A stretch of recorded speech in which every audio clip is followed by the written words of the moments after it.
the Italian Football Podcast. Right, next question comes from Andrea Somalia. After Rafael's brilliant performance against Real Madrid, can this ignite his season and relationship with Paulo Fonseca? What do you think? Well, first of all, we're recording this on Wednesday, so after the day after the Real Madrid win. I mean, first of all, we have to say what a fantastic win for Milan to go to the Bernabeu and win 3-1. I mean, that's a really historic result for Milan and the form they've been in this season.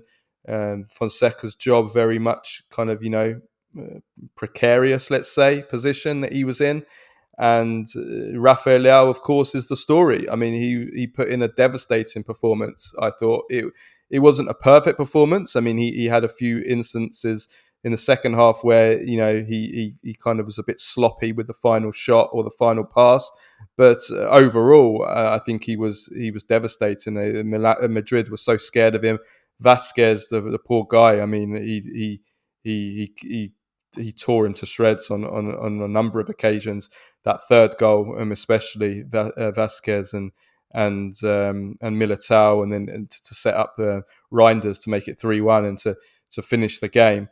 But he would have scored if it wasn't for a brilliant save from Lunin with a header. It was his shot that led to the Morata goal to make it 2-1 to put Milan back ahead.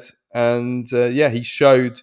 I predicted it. I said it on Monday. I said, "You watch. Leão will start, and Leão will put in a great performance." I was so confident in it because I've seen enough of Madrid to know about it, know what they're like. Madrid are not a team. We've said about Milan not being a team this season. Madrid are not a team. How do you possibly create a workable team? I said it at the beginning of the season. How do you create a workable team with Mbappe and Vinicius, and then throw in Jude Bellingham as well? Throw those into the team, who none of them can defend.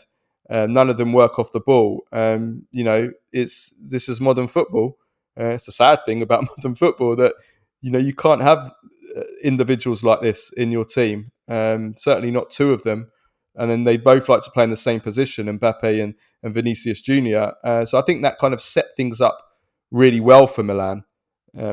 It meant that the game was open, and it meant for Rafael Leao the game was open. And when the game is open for Rafael Leao, he is absolutely devastating. When the game is closed and when teams are very tactically well drilled and they close the space and double up on him, and he has to use more his brain and his tactical smarts, and he needs to adapt a little bit to the team, and that's where he struggled, and that's why he's been out of the team for three games. But when the game is open, like it was in this game, I mean, he's as good as anybody.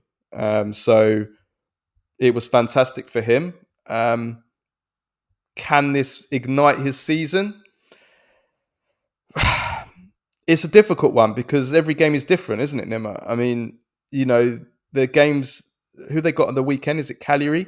Cagliari, they're not going to be open like this. They're not going to come out and play. They're going to sit deep and they're going to be tight and they're not going to leave the spaces. And the teams in Serie A are much more tactically drilled, and this is what Leão has struggled with more, isn't it, under Fonseca? So I'd like to say this can ignite his season, but I don't know if it will change things.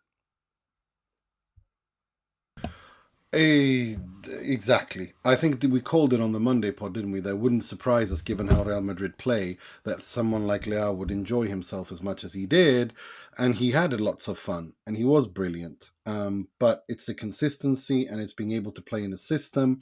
And Rafael Leao, so far, the question to that is whether or not if he can play in a system as he can't. We've seen that he can't. And he doesn't want to. I think he can, but I don't think he wants to. And that seems to be the issue. So, I think that I look at Leao and at this point I'm thinking, can he mend it with Fonseca? I don't think it's so much as mending it with Fonseca. It's Fonseca trying his absolute utmost to make Leao, to bring some joy to Leao's game and get him to integrate him into the system.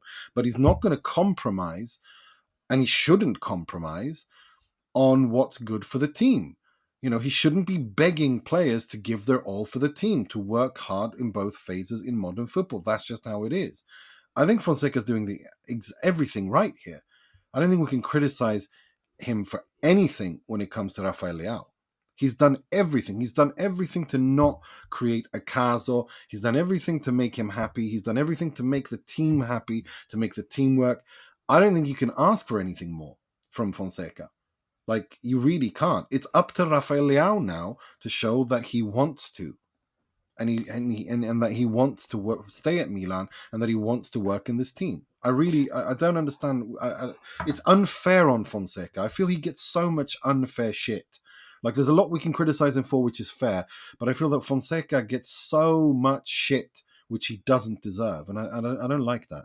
Well, I think that it's definitely going to give Leão confidence. It's definitely going to bring him back some happiness. And we saw him smiling as well after that third goal. When was the last time we saw Leão smile?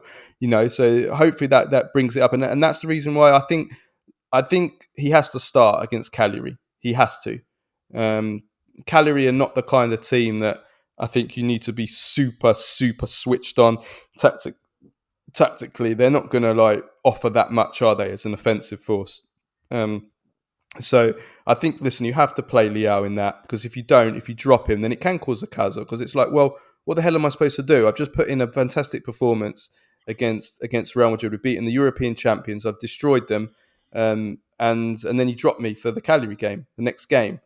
I mean, what am I supposed to do? So I think he's got to start him against Cagliari. He has to start him. And then, well, yeah, then we take it from there. But yeah, I mean, I think I said on Monday as well, like I said, even if he does have a fantastic game against Madrid, which I think he will do, I still don't think that's going to change the overall issue that Fonseca has with Leão, and that is he wants to see him be more of a team player and contribute to the team.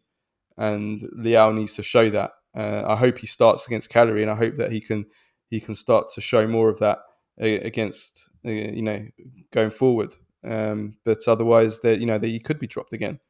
But for Milan, I think it's brilliant. I think it can hopefully reignite their season. It will give them a lot of confidence getting a big scalp like that. But at the same time, they need to keep their feet on the ground and not get too carried away, because I think this was as much as Milan being good as it is that Madrid are just a complete mess right now. They're not a team. They are not a team. They have no kind of they're not compact team. They have no real system right now, and I think that helped Milan. It helped Milan a lot in this game. And the game before, Madrid got hammered 4-0 at home by Barcelona in the Clásico. So this is a problem. It's also a worry for Ancelotti as well, because his job could be on the line if they continue these bad results. Yeah, I think it's almost foregone. I think it's almost a foregone conclusion that Ancelotti's getting sacked, to be honest with you.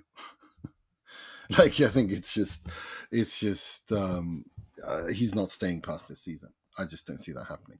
Like, what they need is, given the players that are coming in and all that stuff, I just don't see it working. He's been there for quite a few years. He's won so much with them, and I think it's becoming time. Time has reached for them to find the new Galactico coach, because they're going full on Galactico now. With Mbappe and this, that, and the other. They need to find someone. I'm wondering if Zidane could be the solution, to be honest, one last time. What he wants to do, maybe next season before the World Cup, just sign, because Zidane does what Zidane wants: take over Real Madrid for a season, then resign and take over France. So I think Xabi Alonso is waiting for that job. Xabi Alonso. Yeah, that's a good shout. That's a very good shout. That's a good shout. Yeah, agreed.